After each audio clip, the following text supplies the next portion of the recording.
और आज हमारी ये प्रेस कॉन्फ्रेंस जो नीट के पेपर लीक की घटना हमारे सामने है, जिससे लाखों करोड़ों छात्र प्रभावित हैं। आप लोग सब सोशल मीडिया के माध्यम से और तमाम हम लोगों ने भी न्यूज़ कटिंग के माध्यम से जो छात्रों ने हमसे संपर्क भी करा, कुछ आप गंभीर वीडियोस भी देख रहे होंगे कि बच्चों ने सुसाइड केसेस तक सामने आ गए कई दिनों की इस घटना के सामने।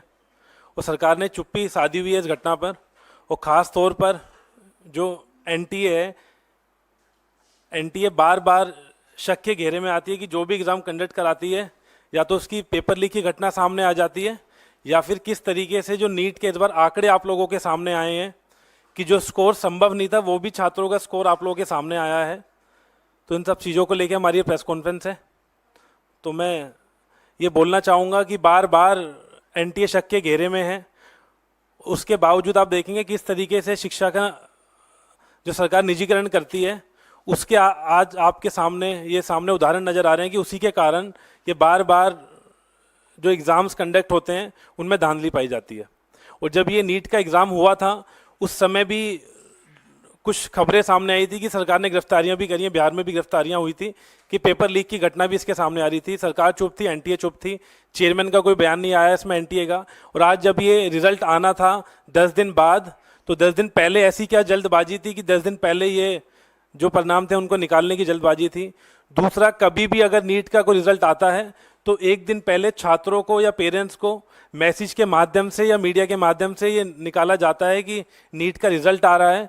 लेकिन ये पहली बार ऐसा हो रहा है कि जब रिजल्ट निकला तो ना तो उन बच्चों को पता था कि रिजल्ट आ रहा है और ना ही उन पेरेंट्स को पता था, ना आम किसी इंसान को पता था कि रिजल्ट निकल रहा है। तो ऐसी क्या जल्दबाजी थी कि रिजल्ट इतनी जल्दी निकालना पड़ा। तो कहीं ना कहीं जो आंकड़े भी हैं वो भी शक के घेरे में हैं। और हमारे इंचार्ज भी हमारे साथ बैठे हैं, पूरी कांग्रेस पार्टी और एनएसयूआई ये मुझे डिमांड भी करती है कि कहीं ना कहीं कुछ तो इसमें धांधली है, तो इसकी जांच हो। अब मैं हमारे इंचार्ज कन्हैया कुमार जी से भी बोलूंगा, विनीत जी से भी, कि वो अपनी बात रखें, फिर हम इसको आगे।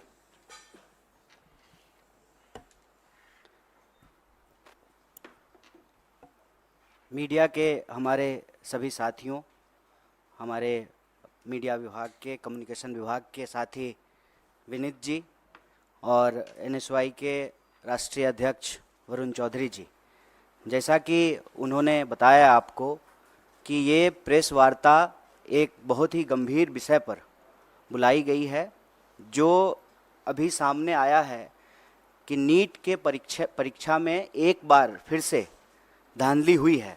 मतलब ये पहली बार नहीं हुआ है। और आप अगर इस देश में होने वाली परीक्षाओं को देखें तो लगभग अब ऐसी कोई परीक्षा नहीं है जिसमें धांधली नहीं हो रही है। मतलब विद्यार्थियों ने तो सोशल मीडिया पे ये लिखना शुरू कर दिया है कि एक बार फिर लीकेज सरकार, और बार बार परीक्षाओं में प्रश्न पत्र लीक होना, परीक्षा की जो तिथि है उसको बार बार बढ़ाना, और जो वैकेंसियां हैं उसको सही समय पे नहीं भरना, ये मामले लगातार उजागर हो रहे हैं। ये इस प्रेस वार्ता में हम लोग खासकर जो नीट एग्ज़ाम में धांधली हुई है उस विषय पर बात करने के लिए यहाँ उपस्थित हैं। मैं इसमें 2-3 बात आपसे जोड़ना चाहता हूँ आपके समक्ष। अव्वल तो आप सब लोगों ने देखा होगा कि चुनाव से पहले आदरणीय प्रधानमंत्री जी परीक्षा पर चर्चा करते हैं। हमारे यहाँ कहावत है, जाके पैर न फटे बिवाई, वो क्या जाने पीड़ पड़ाई। तो चुनाव से पहले आप परीक्षा पे चर्चा करते हैं। चुनाव जब समाप्त हो जाता है, पूरे 5 साल तक जो परीक्षाओं में धांधली होती है, टाइम पे एग्ज़ाम नहीं होता है, और जो वैकेंसियां हैं उसके बारे में आप कोई बात नहीं करते हैं। मैं आपकी जानकारी के लिए बता दूं, और चुनाव के दौरान बार बार कांग्रेस पार्टी ने इस बात को उठाया कि 30 लाख पद खाली हैं और कोई ऐसा एग्ज़ाम नहीं है यूपीएससी को छोड़ करके। अगर यही हालत रही तो मुझे लगता है कि आने वाले दिनों में यूपीएससी के एग्ज़ाम भी सही तरीके से कंडक्ट नहीं हो पाएंगे। जिन एग्ज़ामों में आज तक कोई गड़बड़ी और धांधली नहीं हुई थी, उन एग्ज़ामों में भी गड़बड़ी और धांधली हो रही है। नीट का जहाँ तक सवाल है, इसके 3 प्रमुख बिंदु हैं। पहली बार लोग कहते हैं कि रैंक 1 2 लोग होगा, 4 लाख होगा।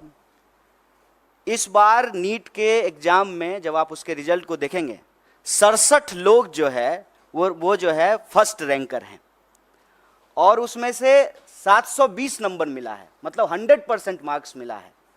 जब इस सवाल को उठाया गया तो एनटीए के डायरेक्टर ने कहा कि ग्रेस दे करके जो है इनको हम फुल मार्क्स दे दिए हैं। तो उसके क्या नियम है, उसकी क्या ट्रांसपेरेंसी है, किस आधार पे जो है आपने 720 में से 720 दे दिया? और इस देश की सबसे प्रतिष्ठित जो मेडिकल इंस्टीट्यूट है एम्स, वहां पर 50, 60, 65 लोगों को एडमिशन होता है। अब आप ये समझ लीजिए कि जिनका रैंक 1 है, जिनको 100 में से 100 मार्क्स आया है, उनका भी एडमिशन एम्स में नहीं होगा। तो पूरी तरह से इन्होंने इस देश के एग्जामिनेशन सिस्टम को मजाक बना दिया है। कारण क्या है कि वही खुद अगर पढ़े होते, एग्ज़ाम दिए होते, एग्ज़ाम हॉल में बैठे होते तो समझ में आता कि एग्ज़ाम स्टूडेंट के लिए कितना इम्पोर्टेंट है, वैकेंसी स्टूडेंट के लिए कितना इम्पोर्टेंट है, एडमिशन होना स्टूडेंट के लिए कितना इम्पोर्टेंट है। पढ़ने लिखने वाले तो लोग हैं नहीं सरकार में, बस चुनाव के लिए, वोट के लिए परीक्षा पे चर्चा करते हैं, खुद तो परीक्षा दिए नहीं हैं। परीक्षा अगर दिए होते तो दर्द मालूम होता। और आप लोगों ने एक दर्दनाक वीडियो देखा होगा, एक लड़की छत से कूद करके आत्महत्या कर ली जब नीट का एग्ज़ाम आया ठीक उसके बाद। और जब जब कहीं भी किसी भी एग्ज़ाम में कोई गड़बड़ी हो रही है, इसका खामियाजा सीधे विद्यार्थी को भुगतना पड़ रहा है। आप सब जानते हैं, सरकारी आंकड़ा है, हमने अपने घर में नहीं बनाया है, 1 घंटे में 2 जवान इस देश में आत्महत्या कर रहे हैं। मतलब 24 घंटे में 48 नौजवान आत्महत्या कर रहे हैं।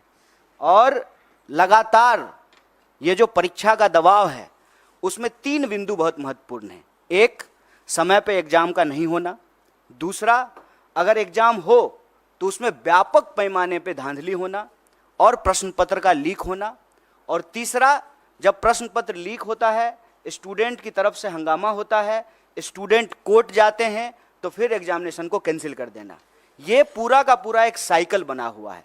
और आप देश के किसी भी हिस्से में चले जाइए जिसको हम लोग स्टूडेंट का सेंटर कहते हैं, अगर आप रांची, पटना, बनारस, इलाहाबाद होते हुए दिल्ली आएँ, फिर आप नॉर्थ से साउथ की तरफ जाएं, कोई भी ऐसा सेंटर जिसको हम स्टूडेंट सेंटर कहते हैं, हर जगह आत्महत्या की घटनाएं एक बहुत बड़ी समस्या बन चुकी है।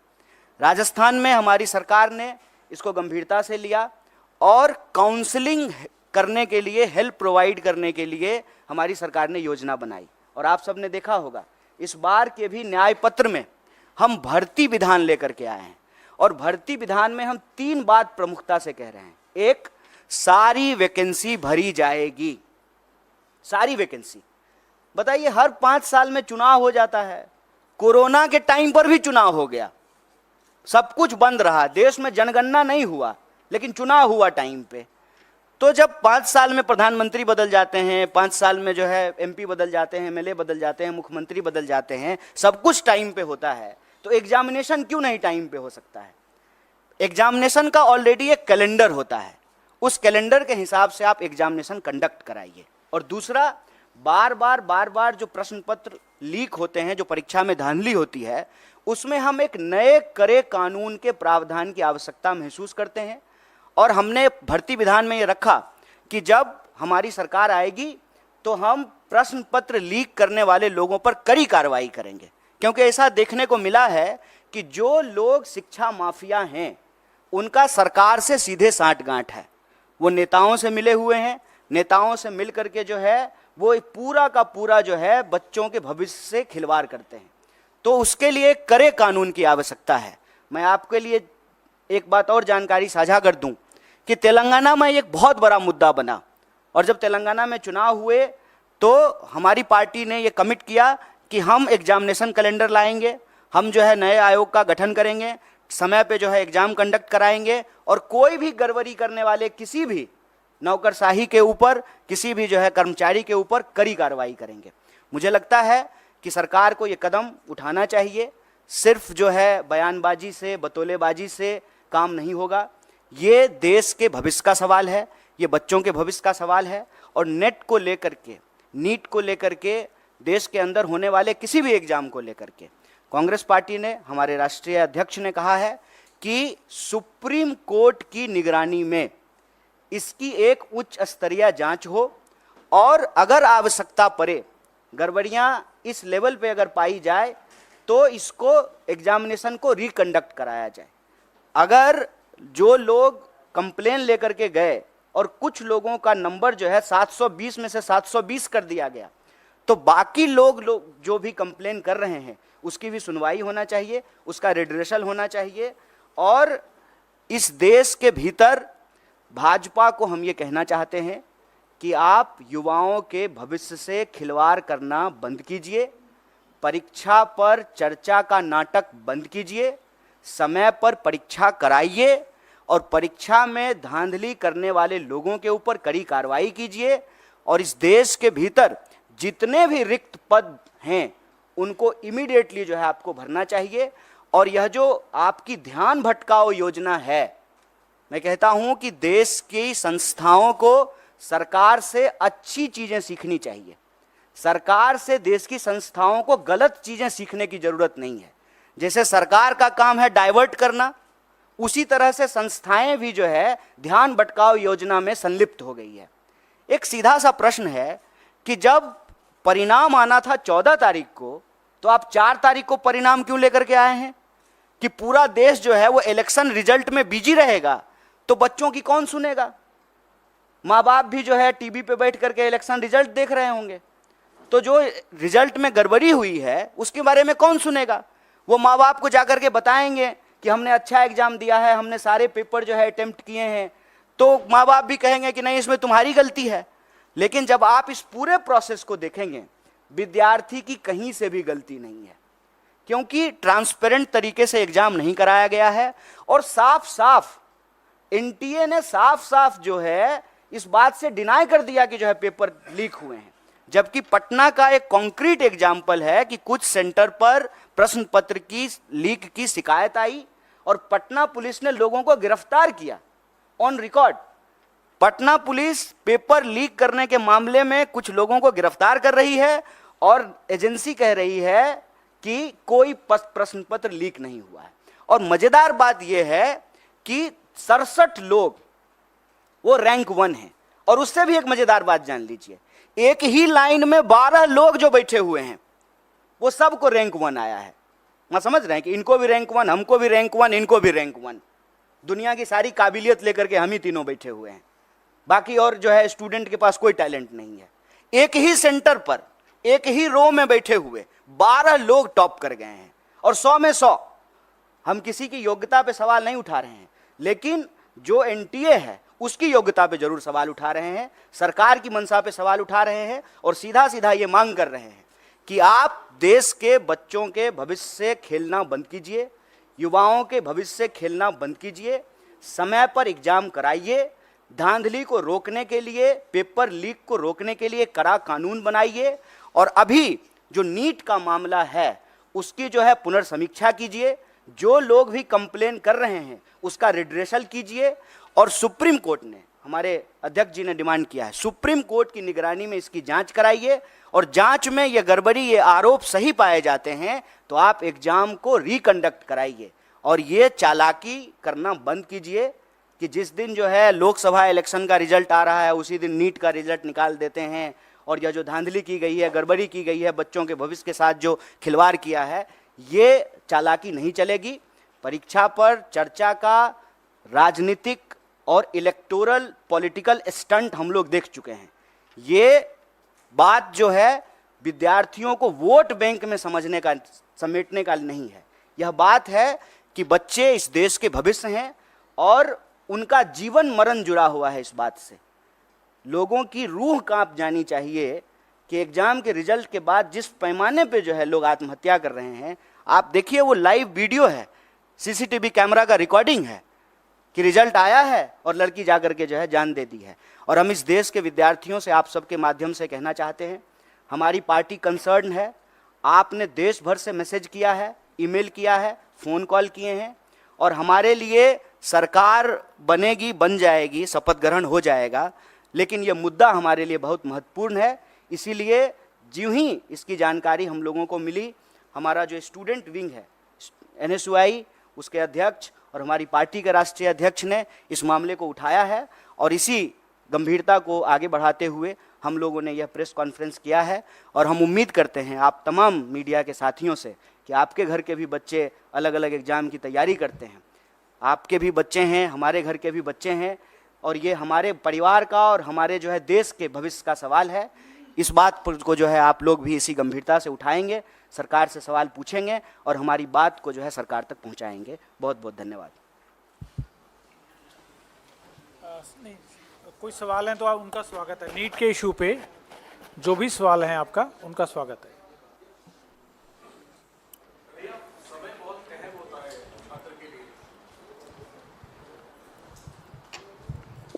समय बहुत अहम होता है छात्रों के लिए और खासतौर पे उनके लिए जो प्रभावित हैं। जिस तरीके से गंभीर सवाल उठ रहे हैं, आप लोगों ने भी उठाया है, तो सुप्रीम कोर्ट मॉनिटर्ड जांच की मांग आपने की है। क्या कोई टाइमलाइन आप लोग अपनी तरफ से चाहते हैं कि इतने दिनों में ये जांच पूरी हो और इसको लेकर के स्थिति स्पष्ट हो? अगर दोबारा परीक्षा करवानी होगी तो उसमें भी काफी समय लगेगा, इस पर आप कुछ कहना चाहेंगे? जैसा कि आप पढ़े लिखे आदमी हैं, खुद ही एग्ज़ाम दिए हैं, तो आपको तो मालूम है।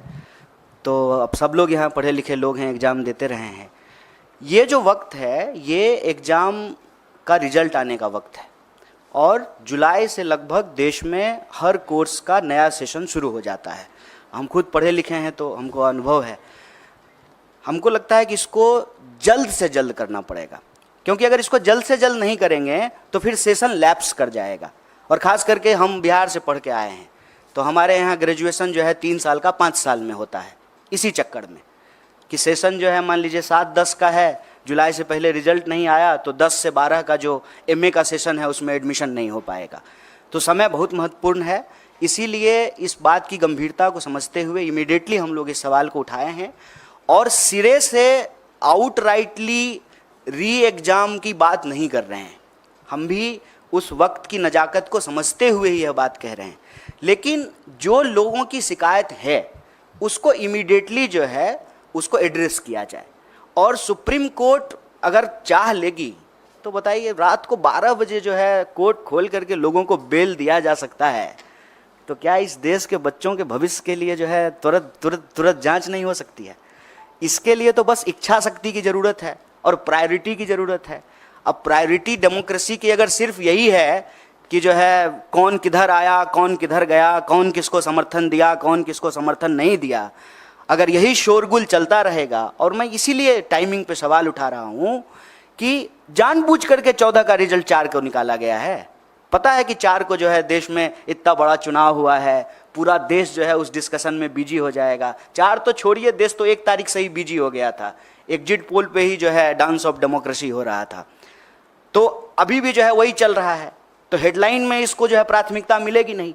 लेकिन हम कहते हैं कि डेमोक्रेसी तो लोगों से ही बनता है ना, और हम सबका, आपका, हमारा, सबका भविष्य तो हमारे बच्चों से है। अगर हमारे बच्चे परीक्षा के दबाव में आकर के, जिसमें उनकी कोई गलती नहीं है, आत्महत्या कर रहे हैं, इससे दर्दनाक बात क्या हो सकता है? और इससे ज़्यादा ज़रूरी बात भी कुछ नहीं हो सकता है। इस पर जो है तुरंत कार्रवाई करनी पड़ेगी, क्योंकि सेशन शुरू होने वाला है। तो ये सारी प्रक्रिया जो है तुरंत शुरू करना पड़ेगा। 24 लाख से ज़्यादा लोग, ज़्यादा स्टूडेंट जो हैं वो एग्ज़ाम में अपीयर हुए हैं। इसीलिए हम कह रहे हैं कि इमीडिएटली री एग्ज़ाम करने में प्रॉब्लम हो सकता है, लेकिन जिनके इशूज हैं, जिनके कंसर्न हैं, उसको इमीडिएटली जो है एनटीए एड्रेस करे और साइमल्टेनियसली जो है सुप्रीम कोर्ट की निगरानी में जांच हो, क्योंकि मामला इस साल का नहीं है और मामला सिर्फ एक एग्ज़ाम का नहीं है। इसको समझने की ज़रूरत है। आप कोई भी एग्ज़ाम उठा के देख लीजिए, देश में हर एग्ज़ाम की कमोबेश यही हालत हो गई है। आप देखिए कि ग्रुप डी का भी अगर एग्ज़ाम होता है रेलवे का, तो रेल में चढ़ने के लिए, ट्रेन में चढ़ने के लिए जगह नहीं होती है। मंदिर, मस्जिद, गुरुद्वारा, धर्मशाला, प्लेटफॉर्म, कोई ऐसी जगह नहीं है जहां बच्चे जो हैं वो गमछा डाल करके सो नहीं रहे। देश में होने वाले किसी भी एग्ज़ाम की हालत आप देख लीजिए, किसी भी एग्जामिनेशन सेंटर के बाहर जा करके देख लीजिए। ये एक देश के लिए गंभीर विषय है। समय की नज़ाकत को समझते हुए इसको तुरंत करना चाहिए, ये हमारी मांग है।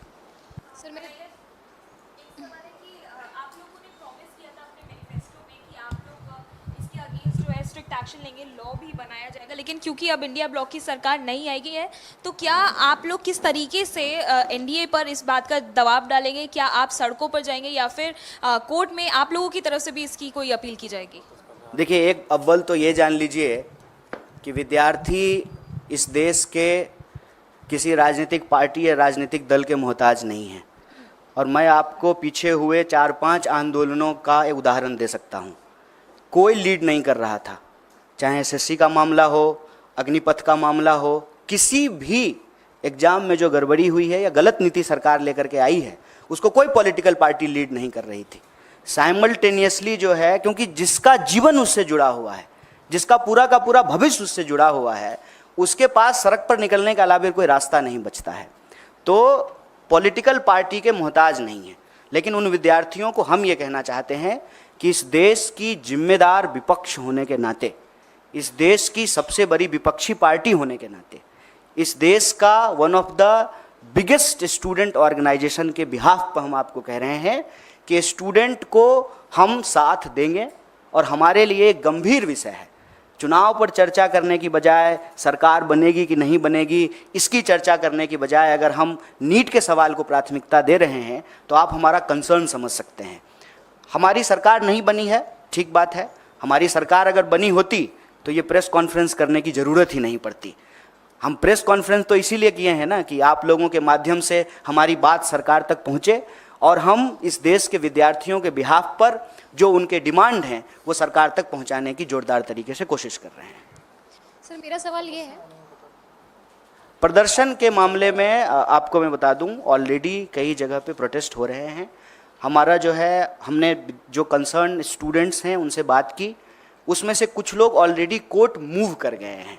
तो जब वो ऑलरेडी जो है पेटिशनर बन गए हैं तो हम लोगों को जो है उन्हीं के साथ हैं हम लोग जो है अलग से पेटिशनर नहीं बन रहे हैं, उनके साथ रहेंगे। और दूसरा ये कि हम तुरंत जो है एनटीए के साथ जो है एक डेलीगेशन भी मिलेगा और जो विद्यार्थी आंदोलन कर रहे हैं उनके साथ हम पूरी तरह से खड़े हैं और हमारा पूरा नैतिक समर्थन है। सर लगातार जिस तरीके से नीट के एग्जाम में हम देख रहे हैं गड़बड़ी हुई है, इसमें बहुत सारे ऐसे बच्चे हैं जिनके पास टाइमिंग का इशू रहा होगा, जो एग्जाम के लिए अपीयर किए होंगे, काफ़ी सालों से भी कर रहे होंगे, तो उनकी भी कुछ मांगे होंगी, उसके लिए आप क्या कुछ कहना चाहेंगे? देखिए, वैसे आप अगर इस देश में परीक्षा संबंधित किसी धांधली या गड़बड़ी को देखेंगे तो कंसर्न समूह बन जाते हैं। क्योंकि हम लोग तो एक एग्ज़ाम की बात करते हैं, लेकिन जब रियल ग्राउंड पे जा कर के अपीयर होने वाले स्टूडेंट को देखेंगे, ग्रुप और क्राइटेरिया को देखेंगे, तो अलग अलग तरह की जो है वस्तु स्थिति उत्पन्न हो जाती है। मान लीजिए जिनका लास्ट अटेम्प्ट है या जिनका एज का बात है, तो उनका रहता है कि हम री एग्ज़ाम कराएं। हम इसको लेकर के अपनी तरफ से कोई बात नहीं कह रहे हैं, जो विद्यार्थियों की तरफ से मांग आ रही है उसी को रीइटरेट कर रहे हैं। पहला, इमीडिएटली जो है रिड्रेसल हो, जो भी इशूज आ रहे हैं उसको। दूसरा, इसकी जो है एक निष्पक्ष जांच हो। और तीसरा कि अगर ये पाया जाता है कि इसमें गड़बड़ी हो तो री एग्ज़ाम हो। इसके 3 स्टेप्स जो है हम लोग ले रहे हैं। और वो जो इशूज हैं आपके, उसको संबंध में भी आपको बता दें कि एक बार अगर सरकार बात को मानने के लिए तैयार होती है तो एज क्राइटेरिया को भी रिलैक्सेशन दिया जाता है और अटेम्प्ट का भी जो है रिलैक्सेशन दिया जाता है। मैं आपके सामने यूपीएससी का ही एग्जाम्पल देता हूँ। जब सीसेट लागू किया गया था उस वक्त कांग्रेस पार्टी की ही सरकार थी, उसकी वजह से जो है ये प्रॉब्लम क्रिएट हुआ था और फिर सरकार ने जो है अटेम्प्ट का और एज का रिलैक्सेशन दिया था। सरकार ही तो हर नियम कानून बनाती है ना। सरकार अगर कंसर्न है विद्यार्थियों के भविष्य को लेकर के तो वो जो है अटेम्प्ट का भी रिलैक्सेशन दे सकती है, एज का भी रिलैक्सेशन दे सकती है। कन्हैया जी, टीडीपी ने कहा है कि मुस्लिम आरक्षण जारी रहेगा। चुनाव में आपने देखा होगा कि इसको अभी किस तरीके से नीट पे बात कर लेते हैं। हालांकि ये सवाल जो है ना प्रधानमंत्री जी से पूछना चाहिए कि जो अपने भाषणों में सबसे ज़्यादा इस बात को बोले हैं और उससे ठीक कॉन्ट्राडिक्टरी बात करने वाली पार्टियां उनके साथ है। सिर्फ टीडीपी की बात नहीं है, जेडीयू भी है, वही पोजीशन है, टीडीपी भी है, जेडीएस भी है। इनफैक्ट आपको मालूम है कि कर्नाटक में जो है जेडीएस ने ही सबसे पहले इसकी शुरुआत की थी। तो ये सवाल मेरे ख्याल से भाजपा के प्रवक्ता और आदरणीय प्रधानमंत्री जी से पूछा जाना चाहिए। और कोई सवाल? बहुत बहुत धन्यवाद आप सबका।